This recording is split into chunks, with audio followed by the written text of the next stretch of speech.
ऐसे ऐसे उपासक है 10-10 वर्ष हो जाते हैं, कभी स्वप्न दोष नहीं होता। 10-10 वर्ष। क्यों? क्योंकि उसका चिंतन नहीं होना चाहिए। मनोवाह नाड़ी जो शरीर के अंदर है, जैसे दूध में घी समाया हुआ है, वो कहीं एक स्थान पे नहीं है, ऐसे पूरे शरीर में समाया हुआ है। वो जैसे दूध को हम औटाकर गर्म करके दही बना के फिर उससे मक्खन निकालते, फिर घी निकलता है, ऐसे एक नाड़ी है मनोवाह, उसमें इतनी चिंतन से गर्मी पैदा होती कि तत्काल पूरे रक्त से वो उसको घसीट लेती है और मनोवाह नाड़ी फिर उसे बाहर कर देती है। चिंतन आपका ठीक हो, तभी कहा है इच्छा रहित तो कुछ नहीं बिगड़ने वाला। संत सदगुरुदेव का आश्रय लेने पर सबसे पहला कदम ब्रह्मचर्य पर होता है। अगर ब्रह्मचर्य ठीक है तो आपकी दिनचर्या ठीक है। सर्दी, गर्मी, बरसात, रोग, शोक, मान अपमान, दुख सुख, सब कुछ आनंद पूर्वक सहने की सामर्थ्य आती है। जितना ब्रह्मचर्य क्षीण होता जाएगा उतनी आपको अधिक सर्दी लगेगी, अधिक गर्मी लगेगी, चिड़चिड़ा स्वभाव हो जाएगा, कुछ कार्य करने का मन नहीं, पड़े रहने का मन रहेगा, आपके अंग प्रत्यंग ये प्रमादी हो जाएंगे, इंद्रियां प्रमादी हो जाएंगी। ब्रह्मचर्य में एक अलौकिक तेज रहता है। हर इंद्रिय, चेष्टा, हर क्रिया जो भागवतिक व्यवहारिक, उसमें एक नवीन उत्साह बना रहता है। इसलिए परमार्थ के व्यवहार के जो भी कार्य करने हमें जो पावर चाहिए वो ब्रह्मचर्य से। अब ये जो सूत्र जब गुरुकुल में भर्ती होते थे, गुरु शरण होते थे, तो सबको 20-25 वर्ष तक ब्रह्मचर्य ही रहना होता था। अब ये आज का जो आधुनिक पढ़ाई, इसमें ब्रह्मचर्य का कोई महत्व ही नहीं है। ये तो भगवान की कृपा से कुछ संत महात्माओं के ऐसे वचन, तो उनसे पता चलता है कि ब्रह्मचर्य भी कोई है, नहीं तो किसी को पता ही नहीं कि ब्रह्मचर्य किसे कहते हैं। बस मनमानी आचरण करना, नए नए बच्चों में संस्कार ऐसे बिगड़ गए, वो जानते ही नहीं कि मैं क्या खिलवाड़ कर रहा हूं अपने जीवन के साथ। गुरु के पास आत्मसमर्पण करने से पहला लक्षण जागृत होता है ब्रह्मचर्य। दूसरा अहिंसा, किसी को भी मन वचन शरीर से हमें दुख नहीं देना, अपमान नहीं करना, मन से भी हमें किसी का मंगल नहीं सोचना। नहीं, मन से अगर हम किसी का मंगल सोचते हैं तो उसका मंगल होगा कि नहीं होगा पता नहीं, आप कितने बड़े तपस्वी हैं, पर आपका मंगल जरूर हो गया, उसी क्षण हो गया जिस क्षण आपने दूसरे का मंगल सोचा। ये हमने संत महापुरुषों से सुना है। मन के द्वारा जब किसी का मंगल सोचा जाता है कि इसका ऐसे दुख पहुंचे, ऐसे इसका नाश हो, होगा कि नहीं उसका वो तो भगवान जाने, लेकिन तुम्हारा अभी हो गया, तुम्हारा पतन हो गया, तुम्हारा मन मलिन हो गया। कितना साधन करने पर वो पवित्र होगा। तीसरा, जब हम गुरुदेव के सानिध्य में रहते हैं तो सुख और दुख दोनों को समान भाव से सहने की सामर्थ्य प्राप्त होती है। जो गुरुदेव का कृपा पात्र होता है वो सुख दुख में समान भाव रखता है। प्रायः ऐसा नहीं है। सुख में तो हमारी अनुकूलता रहती है तो गुरु बुद्धि बनी रहती है या कृपा है हम पर ऐसा, लेकिन जब दुख आता है तब गुरुदेव की कृपा है, प्रभु की कृपा है और हम आनंद पूर्वक उस दुख को सहें। ऐसी क्षमता केवल गुरु को आत्मसमर्पण करने वाले पर ही अवतरित होती है। ये क्षमता उतरती है, ये सामर्थ्य है अंदर, दुख सुख को सहने की सामर्थ्य। किसी भी स्थिति में, मतलब ऐसा स्वभाव हो जाता, किसी भी स्थिति में कदम पीछे हटाना, ये उसी सूरवीर योद्धा के स्वभाव में नहीं होता जो अध्यात्म का गुरु समर्पित पथिक होता। किसी भी स्थिति में ये हर समय नवीन उत्साह, हर दुख को सहकर अपने लक्ष्य पर रहना, अपनी दिनचर्या पे रहना, ये सुख दुख को समान भाव से सह। सुख में तो सब जय जय बोल रहे हैं, जब दुख में जय बोले और सुख दुख समान स्थिति, जैसी दिनचर्या तुम्हारी सुखद, वैसी दुख परिस्थिति में भी वैसी ही दिनचर्या। जैसा तुम्हारा भाव अनुकूल सुख में गुरुदेव के प्रति, वैसी दुख परिस्थिति में प्रतिकूलता में भी वैसा ही भाव, ये गुरु कृपा से प्राप्त होता है। चौथा, जो गुरु शरणागत होता है उसको सर्वत्र भगवत दर्शन का भाव जागृत होता है। मेरे आराध्य देव, जैसे आचार्य चरण कह रहे हैं, सर्वान वस्तु तया निरीक्ष परम स्वाराध्य बुद्धिर्मम, मेरे आराध्य देव सबके हृदय में है। पांचवा, अब इस संसार में मुझे कुछ प्राप्त करना नहीं, मुझे केवल भगवान की प्राप्ति करनी है। ये गुरु कृपा से आता है। गुरु कृपा पात्र के हृदय में भगवत प्राप्ति का लक्ष्य दृढ़ हो जाता है। भगवान कैवल्य वस्तु है, परम तत्व है, अब तो भगवत प्राप्ति करनी है। जो गुरु शरणागत है उसमें पांचवा लक्षण जागृत होता है, अब तो भगवत प्राप्ति करनी है, पक्का इस जन्म में मुझे भगवत प्राप्ति करनी है। ऐसी ज्ञान की वृत्ति जागृत होती है कि वो कैवल्य परम पद का अधिकारी हो जाता है, गुरु कृपा पात्र। छठवां, सदैव अकेला रहने का स्वभाव होने लगता है उसका, गुरु कृपा पात्र का। कोई पास नहीं हो, अगर पास भी है तो कोई मित्रता नहीं, कोई शत्रुता नहीं, न किसी भी तरह का लगाव है, न किसी भी तरह का द्वेष भाव है, शून्य। एक भी मित्र नहीं होना चाहिए संसार में, शत्रु की तो बात क्या है, एक भी मित्र नहीं होना चाहिए, सब में भगवत भाव, भगवत भाव से सब में। अपना परिचय नहीं होना चाहिए, अपना कोई दोस्त नहीं होना चाहिए, दुश्मन की तो बात ही क्या है, अजात शत्रु, दुश्मन का तो सवाल ही नहीं उठता, पर दोस्त भी नहीं होना चाहिए। अकेला चलना सीखे, अपनी कुटिया में या जहां भी रह रहे हो, जैसे पीछे भी 5-5, 7-7 संत भगवान के बीच में आसन लगाने को मिलता, अब कोई एक कमरा थोड़ी अकेले मिला है कभी।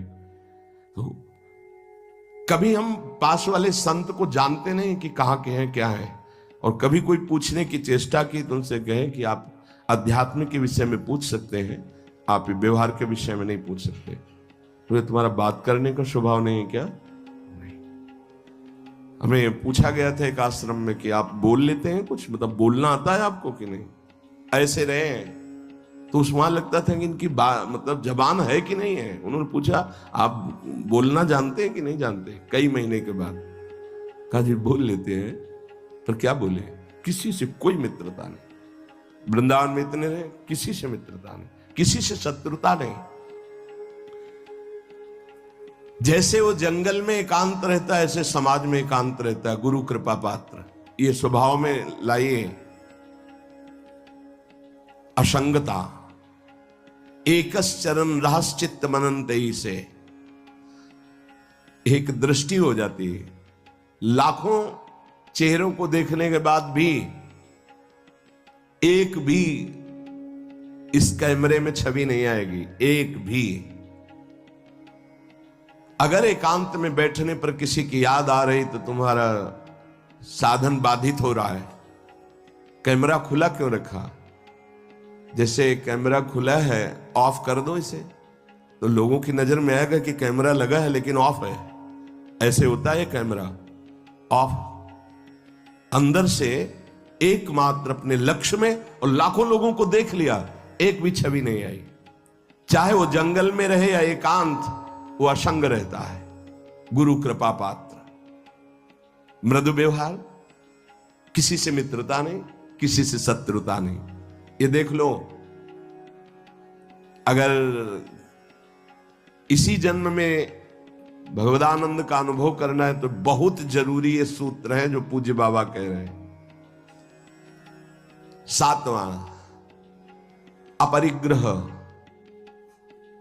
उसका संचय करने का स्वभाव नहीं, संचय करने के स्वभाव से वो रहित हो जाता है। जब जो आवश्यकता होगी प्रभु दे देंगे, संचय क्या करना है। और आप दें या ना दें हमारी चिंता नहीं। वो कह रहे योगक्षेमम वाहम्य, हम वो खुद देखें, हमारे जीवन का लक्ष्य उनकी आज्ञा का पालन करना। अब इस जीवन का भार उनके ऊपर है। कोई कह सकता है गृहस्थी में ऐसा कैसे? गृहस्थी में जिसने कर दिया, महान संत चरित्र लिखे हुए हैं, पढ़ के देख लो। बेटी के यहां भात भरने जा रहे हैं तो ठाकुर जी भर रहे हैं, बेटे का ब्याह है तो ठाकुर जी चल रहे हैं साफा बांधे, कोई जान नहीं पा रहा कि ठाकुर जी है। भार आपको, हमारा कर्तव्य आपका चिंतन और आपकी आज्ञा का पालन। आप सब देखें, बहुत अच्छे से संभाल लेते हैं, अखिल कोटि ब्रह्मांड नायक है, और विरक्त को एकदम आकाश छोड़ती। ये बहुत अमृतमयी वृत्ति है, माधुकरी वृत्ति से भी श्रेष्ठ आकाश वृत्ति। आप जो हमारे सामने भेजेंगे वही पाएंगे, अन्यथा नहीं, ऐसे भी नहीं। एक है माधुकरी वृत्ति और एक ये है आकाश वृत्ति, मतलब भगवत विधान से आएगा जो आएगा। जैसे अपने लोग सब हैं आकाश वृत्ति में है, अब प्रभु की इच्छा से है तो आज वो ऐसा पवा दे रहे हैं, उनकी इच्छा है आज ऐसा, और जब उनकी इच्छा न हो तो सब बैठ करके चरणामृत लेके राधा नाम कीर्तन करें। उन्हीं की व्यवस्था से है, किसी से किसी का यहाँ ऐसा नहीं है कि अमुक के द्वारा नहीं। हमारे प्रियालाल से प्रेरित होकर कोई जैसे तो चल रहा है, हमारा किसी व्यक्ति से नहीं चल रहा, प्रियालाल से चल रहा। तो प्रियालाल जब जहां से जैसे आते हैं, जिस रूप में जो देते हैं उसी से व्यवस्था। आकाश वृत्ति तब मानी जाएगी आकाश वृत्ति जब किसी को संकेत भी न किया जाए कि